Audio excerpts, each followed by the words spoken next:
हिंदी के pedagogy session में आप सभी दोस्तों का स्वागत करते हैं ज़बरदस्त प्रश्नों के साथ। दोस्तों आज हम यहाँ पर लगाने वाले हैं 18 प्रश्न हिंदी के जो पेडागोजी कॉन्सेप्ट पर आधारित हैं, जो आपके सीटेट एग्जाम में रूबरू पूछे जाते हैं। तो चलिए क्लास को स्टार्ट करते हैं। वीडियो को आप शेयर कर दीजिए। आज का अपना पहला प्रश्न है, क्लास को स्टार्ट करते हैं। आज का अपना पहला प्रश्न है कि सुलेखा कक्षा में बच्चों को विभिन्न चित्रों के माध्यम से पढ़ाती है। यह क्या है? क्रियात्मक अधिगम है, शाब्दिक अधिगम है, विचारात्मक अधिगम है, या फिर इसमें से कोई नहीं। सुलेखा, देखिए सुलेखा नाम की कोई अध्यापिका भी हो सकती है। सुलेखा नाम की कोई लड़की है जो कि बच्चों को कक्षा में, क्लास में बच्चों को चित्रों के माध्यम से पढ़ा रही है। तो यह कौन सा अधिगम कहलाता है? तो यहाँ से आपके दो प्रश्न बनते हैं।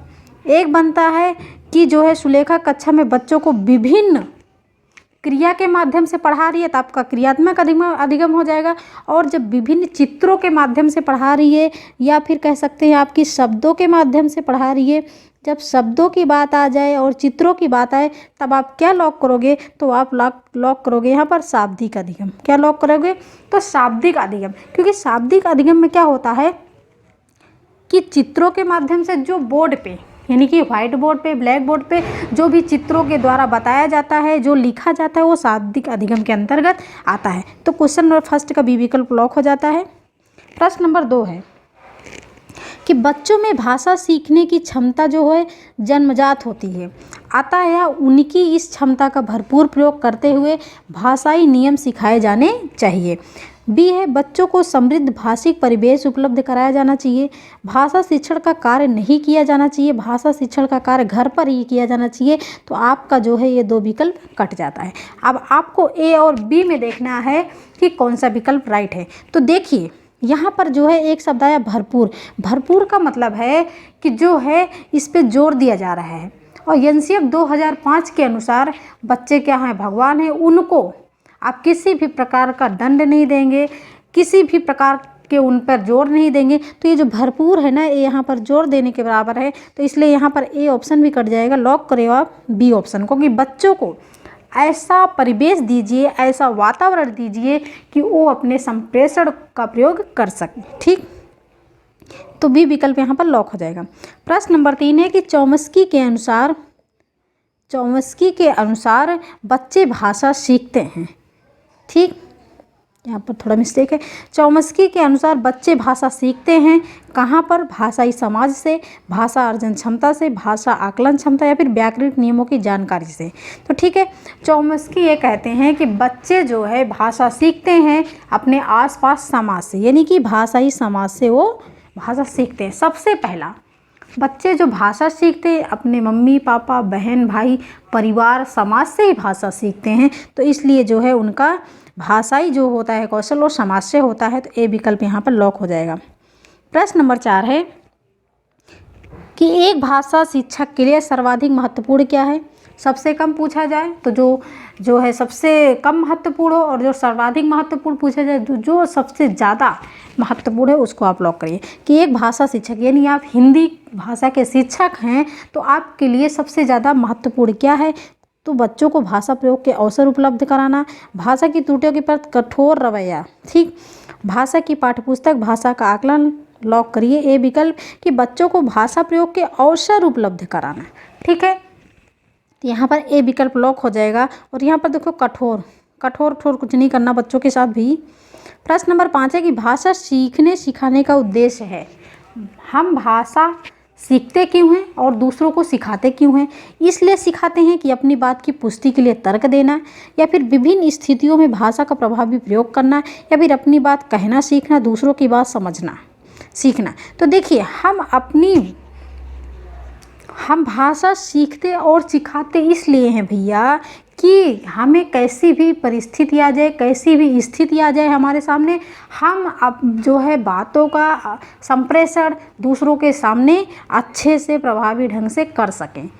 ठीक है, कि भाषा का प्रयोग जो है अच्छे से कर सके, इसलिए हम भाषा सीखते और सिखाते हैं। तो हमारा जो भाषा सीखने और सिखाने का मेन उद्देश्य होता है वो होता है कि विभिन्न स्थितियों में भाषा का प्रभावी प्रयोग करना। बी विकल्प को लॉक करिए। अगर वीडियो अच्छी लग रही है तो वीडियो को फटाफट से लाइक कर दीजिए और वीडियो को शेयर कर दीजिए भाई। प्रश्न नंबर 6 है कि प्राथमिक स्तर पर हिंदी भाषा शिक्षण के लिए सबसे अधिक महत्वपूर्ण है। देखिए ये जो प्रश्न है प्रश्न नंबर 5 है, थोड़ा सा मिलता जुलता प्रश्न है प्रश्न नंबर 6 कि प्राथमिक स्तर पर 1 से 5 की बात की जा रही है। ठीक है, 1 से 5 की बात की जा रही है कि प्राथमिक स्तर पर हिंदी भाषा शिक्षण के लिए सबसे अधिक महत्वपूर्ण क्या है। ठीक, सबसे अधिक महत्वपूर्ण की बात की रही कि भाषा प्रयोग के अवसर, पाठ्य पुस्तक, उच्चरीय तकनीक काट दीजिए, टेक्नोलॉजी की बात नहीं करना है 1 से 5 क्योंकि बच्चे क्या हैं बहुत ही छोटे हैं।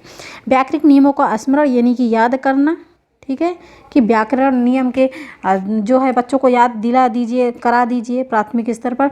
तो ये सब क्या है, गलत है, पाठ्य पुस्तक पर बल नहीं देना। भाषा प्रयोग के अवसर, ये ऑप्शन को लॉक करिए आप। सीटेट में आपके लिए हम बहुत ही जल्द लेके आएंगे टैग वर्ड। तो सीटेट जो है बहुत ही ज़्यादा आसान है। आप इसको अगर 1 महीना या 15 दिन भी अच्छे से पढ़ लेते हो ना तो आपको सीटेट में 125 नंबर्स लाने से कोई नहीं रोक सकता। तो बहुत ही ज़्यादा आसान है, बस आपको क्वेश्चन और ऑप्शन को देखना है कि यहाँ पर आपके क्वेश्चन में ही आंसर छिपा है, लेकिन बस उस पर थोड़ा सा नोटिस करना है। तो यहाँ पर फिलहाल एक विकल्प को लॉक करेंगे। प्रश्न नंबर 7 है कि प्राथमिक स्तर पर 1 से 5 प्राथमिक स्तर पर भाषा शिक्षण की प्राथमिकता होनी चाहिए। बच्चे क्या हैं, सबसे पहले तो अगर आप सीटेट का एग्ज़ाम दे रहे हैं और जो है 1 से 5 आप जो है फर्स्ट पेपर डाले हैं तो प्राथमिक स्तर पर भाषा शिक्षण की प्राथमिकता होनी चाहिए।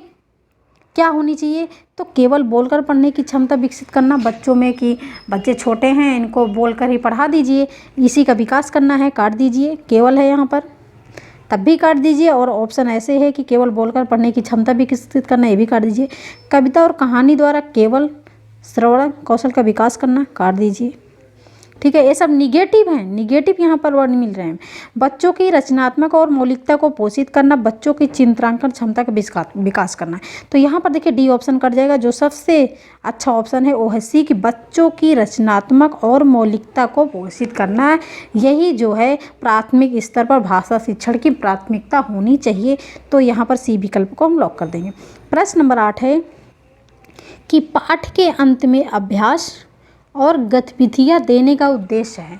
जो पाठ के अंत में उदाहरण दिया जाता है शब्दार्थ याद करने के लिए, समझने के लिए जो शब्दार्थ दिया जाता है और बच्चे इसको करके सीखे, घर से लिख के आए, तो वो क्यों किया जाता है ऐसा, उसका जो मेन उद्देश्य होता है वो क्या होता है कि बच्चों की अभिव्यक्ति के अवसर देना, बच्चों को व्यस्त रखने के लिए ही किया जाता है। कि बच्चे खेलते रहते हैं, अगर हम इनको दे देंगे कि अभ्यास ले जाइए घर, होमवर्क कीजिए, तो बच्चे व्यस्त रहेंगे। ठीक, इसलिए किया जाता है। नो भाई, बच्चों को याद तो करना ही नहीं है, काट दीजिए। फटाफट याद करना दिख जाए आपको, गृह कार्य की सामग्री जुटाना, काट दीजिए। ए विकल्प आपका लॉक हो जाएगा। बच्चों को अभिव्यक्ति के अवसर देना, बच्चा उसको लिखेगा, बच्चा पढ़ेगा तभी तो क्लास में आएगा, तो आप कुछ पूछेंगे तो बताएगा, और जो चीज़ उसमें अभ्यास में उसको समझ नहीं आ रहा है वो भी आपसे पूछेगा, प्रश्न पूछेगा। तो सिंपल सी बात है कि पाठ में के अंत में जो अभ्यास और गतिविधियाँ दी जाती है वो इसलिए दी जाती है कि बच्चों को अभिव्यक्ति के अवसर मिले। ठीक,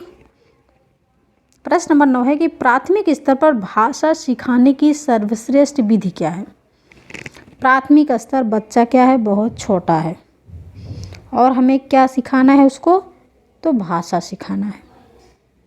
ठीक है, तो उसके लिए सर्वश्रेष्ठ विधि क्या है, हम उसको किस माध्यम से भाषा सिखाएं, तो बच्चों के साथ कविता गाना। कविता क्या गाने से क्या बच्चा भाषा सीख लेगा, या फिर बच्चों को कहानी सुनाना, बच्चों को पाठ्य पुस्तक पर आधारित वीडियो कार्यक्रम दिखाना, या फिर बच्चों को भाषा प्रयोग करने के विविध अवसर देना। बच्चों को हमेशा भाषा प्रयोग के आप अवसर देंगे तो बच्चा क्या करेगा, बात करेगा। ठीक, तो यहाँ पर आप डी ऑप्शन लॉक करिए, बाकी ऑप्शन को कट करिए। प्रश्न नंबर 10 है कि प्राथमिक स्तर पर शिक्षा का माध्यम कैसा होना चाहिए।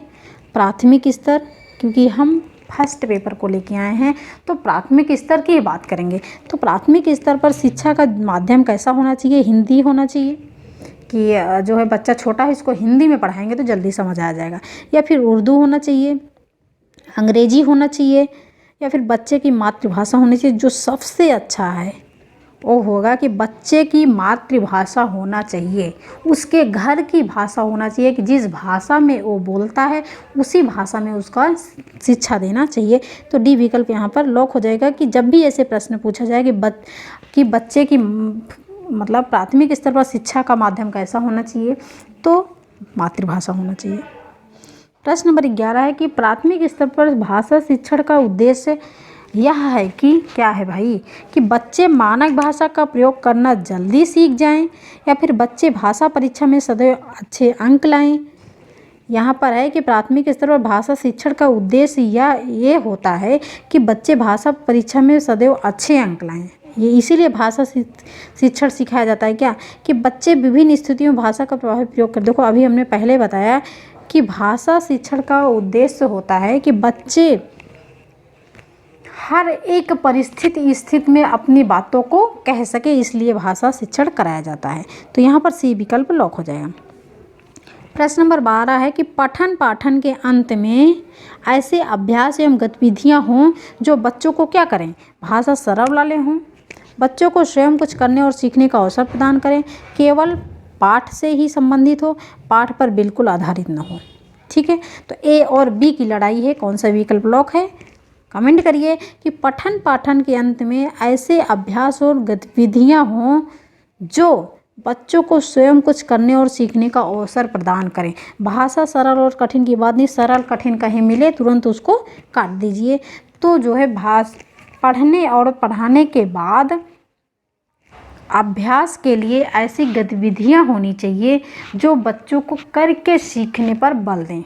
ठीक है, करके सीखने का अवसर प्रदान करें, बल नहीं कह सकते, करके सीखने का अवसर प्रदान करें। बच्चे कुछ करेंगे तभी तो सीखेंगे, और बच्चे कुछ करेंगे तो करेंगे गलतियां, और गलतियां करेंगे तभी वो सीखेंगे। ठीक, तो यहाँ पर बी विकल्प आपका सही हो जाएगा। प्रश्न नंबर 13 है कि भाषा की प्रकृति के संबंध में कौन सा कथन उचित नहीं है। प्रश्न कैसा, निगेटिव। ऑप्शन कैसा ढूंढना है, निगेटिव, कि भाषा के संबंध में कौन सा कथन यहाँ पर उचित नहीं है, यही आपको ढूंढना है। भाषा कठोरता से व्याकरण नियमों का अनुसरण करती है, भाषाएं एक दूसरे के संदिग्ध में फलती फूलती हैं, भाषा एक नियमबद्ध व्यवस्था है, भाषा के जितना अधिक प्रयोग किया जाएगा उतना ही भाषा का पकड़ मजबूत होनी चाहिए। देखिए, आप कोई भी सब्जेक्ट पढ़ते हो, जितना ज़्यादा उसका अधिक प्रयोग करेंगे उतना जो है उस सब्जेक्ट में आपकी पकड़ बनेगी। क्योंकि कुछ भी आप पढ़ते हैं, कुछ भी आप सीखते हैं तो क्या मांगता है, प्रैक्टिस मांगता है। तो इसलिए यहाँ पर डी विकल्प भी आपका सही है। और हमें ढूंढना क्या है, निगेटिव यानी गलत क्या है। भाषा एक नियमबद्ध व्यवस्था है, बिल्कुल। भाषा एक दूसरे के संदिग्ध में फलती फूलती, ये भी सही है। तो लॉक क्या होगा यहाँ की, भाषा कठोरता से व्याकरण नियमों का अनुसरण करती हैं। तो यहाँ पर कहीं भी सरलता मिल जाए, कठोरता मिल जाए, तुरंत वही विकल्प आपका क्या हो जाएगा, गलत। यानी कि यही विकल्प आपका क्या है, गलत है। और आपको गलत ही तो ढूंढना है, तो इसलिए इसका आंसर यही होगा। ठीक, प्रश्न नंबर 14 है कि जो बच्चे सुन नहीं सकते, जो बच्चे सुन नहीं सकते यानी कि सुनने में उनको प्रॉब्लम है, जो बच्चे सुन नहीं सकते वह शीघ्र भाषा सीख जाते हैं। क्या वो जल्दी भाषा सीख जाते हैं या फिर उन्हें भाषा सीखने में समय लगता है, वह भाषा सीख नहीं सकते। तो बिल्कुल हो ही नहीं सकता कि भाई जो सुन नहीं सकता वो भाषा ही नहीं सीख सकता। वह भाषा का प्रयोग लिखित रूप में कर सकते हैं। तो ये आपका सही हो जाएगा, क्योंकि यहाँ पर देखो शीघ्र है, उस पर बल दिया जा रहा है। उन्हें भाषा सीखने में समय लगता है, ऐसा कुछ नहीं, ये भी गलत है, निगेटिव। वह भाषा का प्रयोग लिखित रूप में कर सकते हैं। अगर उनको, जो बच्चे सुन नहीं सकते, अगर उनको सुनाई नहीं दे रहा है तो इसका मतलब ये नहीं कि उनको भाषा नहीं आती है, वो भाषा का प्रयोग लिखित रूप में कर सकते हैं, वो लिख सकते हैं। ठीक, तो यही डी विकल्प आपका सही हो जाएगा। प्रश्न नंबर 15 है कि इनमें से किस प्रतियोगिता के लिए मौखिक अभिव्यक्ति की आवश्यकता नहीं होती है। यहाँ पर ऐसा कौन सा ऑप्शन है, यहाँ पर ऐसा कौन सा ऑप्शन है जिसमें मौखिक रूप से बोलने की ज़रूरत नहीं पड़ती। अभिव्यक्ति का मतलब क्या होता है कि बोलना ज़रूरत नहीं पड़ती है। तो वाद विवाद प्रतियोगिता, ठीक है, अगर हम वाद विवाद प्रतियोगिता करते हैं तो वहाँ पर तो बोलेंगे, ठीक है। वाचन, वाचन का मतलब होता है पढ़ना, अगर हम पढ़ेंगे तो बोलेंगे। अंताक्षरी खेलेंगे तो बोलेंगे। कविता लेखन, तो यहाँ पर अगर हम लेखन कविता को लिख रहे हैं तब हमें ज़रूरत नहीं है कोई कि हम बोले, बिना बोले भी हम कविता को लिख सकते हैं। तो डी विकल्प को लॉक करिए। प्रश्न नंबर 16 है कि भाषा के प्राथमिक कौशल क्या हैं। भाषा के प्राथमिक कौशल क्या हैं? वाचन और लेखन, ठीक है, पढ़ना और लिखना, पढ़ना लिखना, श्रवण और लेखन यानी कि सुनना और लिखना,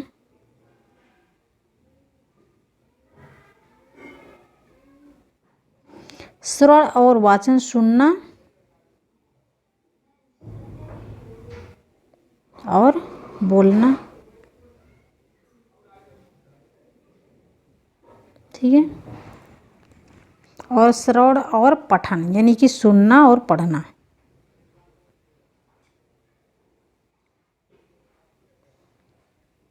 पढ़ना, यहाँ पर ये जो है ना पढ़ना, इसको वाचन और लेखन यानी कि बोलना और लिखना हो जाएगा, ठीक है। यहाँ पर बोलना कर दीजिए, बोलना और लिखना, ये वाचन का मतलब होता है बोलना। तो इसमें से भाषा के प्राथमिक कौशल क्या हैं? तो यहाँ पर हो जाएगा सुनना और बोलना, ठीक है, यानी कि सी विकल्प आपका लॉक हो जाएगा, सुनो और बोलो, ठीक है। श्रवण का मतलब होता है सुनना और वाचन का मतलब होता है बोलना, तो सी विकल्प लॉक हो जाएगा। प्रश्न नंबर 17 है कि निम्नलिखित में से कौन सा भाषाई कौशलों के विकास में सहायक है? अधिक से अधिक भाषा को सुनना, अधिक से अधिक पाठ्य पुस्तकों का प्रयोग करना, अधिक से अधिक मूल्यांकन करना, इनमें से सभी। तो इसमें से देखिए भाषाई कौशलों के विकास में सहायक है अधिक से अधिक भाषा को सुनना भी, अधिक से अधिक पाठ्य पुस्तक का प्रयोग करना, अधिक से अधिक मूल्यांकन करना, या फिर इनमें से सभी। तो यहाँ पर ए विकल्प लॉक हो जाएगा, अधिक से अधिक भाषा को सुनना, ए विकल्प यहाँ पर लॉक हो जाएगा। अरे यहाँ पर है बी विकल्प, अधिक से अधिक पाठ्य पुस्तकों, अरे कितनी सी पाठ्य पुस्तकों का प्रयोग करेंगे आप? एक से अधिक कितनी सारी पाठ्य पुस्तकों का प्रयोग करेंगे? अधिक से मूल्यांकन, कितना सारा मूल्यांकन करेंगे? तो ये विकल्प आपका कट जाएगा, यहाँ पर ए विकल्प लॉक हो जाएगा कि अधिक से अधिक भाषा को सुनना। प्रश्न नंबर 18 है कि भाषा शिक्षक में होना आवश्यक नहीं है। एक भाषा शिक्षक में क्या होना आवश्यक नहीं है? अगर आप हिंदी भाषा के शिक्षक हैं तो आपके अंदर क्या होना आवश्यक नहीं है? व्याकरण का ज्ञान, जी हाँ बिल्कुल होना आवश्यक है। हिंदी पढ़ा रहे हैं तो व्याकरण का ज्ञान तो होना आवश्यक है। विषय और मूल्यांकन विधियों का ज्ञान, अगर बच्चे पढ़ रहे हैं, आप उनको पढ़ा रहे हैं तो उनके विषय का मूल्यांकन कैसे करेंगे, उनका भी ज्ञान ज़रूरी है। सुंदर लेख, अगर आप अच्छा नहीं लिखेंगे तो आपके जो बच्चे हैं वो कैसे लिखेंगे? तो रसायनों का ज्ञान यही होना आवश्यक नहीं है। इसी विकल्प को आप लॉक करिए, डी विकल्प को, कि एक भाषा शिक्षक में रसायनों का ज्ञान होना आवश्यक नहीं है। ठीक, तो ये थे दोस्तों आज के 18 प्रश्न हिंदी पेडागोजी के, जो आपके सीटेट एग्जाम में पूछी जाती है। आपको वीडियो कैसी लगी कमेंट में ज़रूर बताना। अगर अच्छी लगी तो वीडियो को लाइक करना। अगर आप सेशन में पहली बार वीडियो को वॉच कर रहे हैं तो चैनल को सब्सक्राइब जरूर करना, साथ ही बेल आइकन को प्रेस करना, जिससे डेली वीडियो का नोटिफिकेशन आपको मिलता रहे। Thanks for watching video. This is Sadhana Tyagi's, expert classes.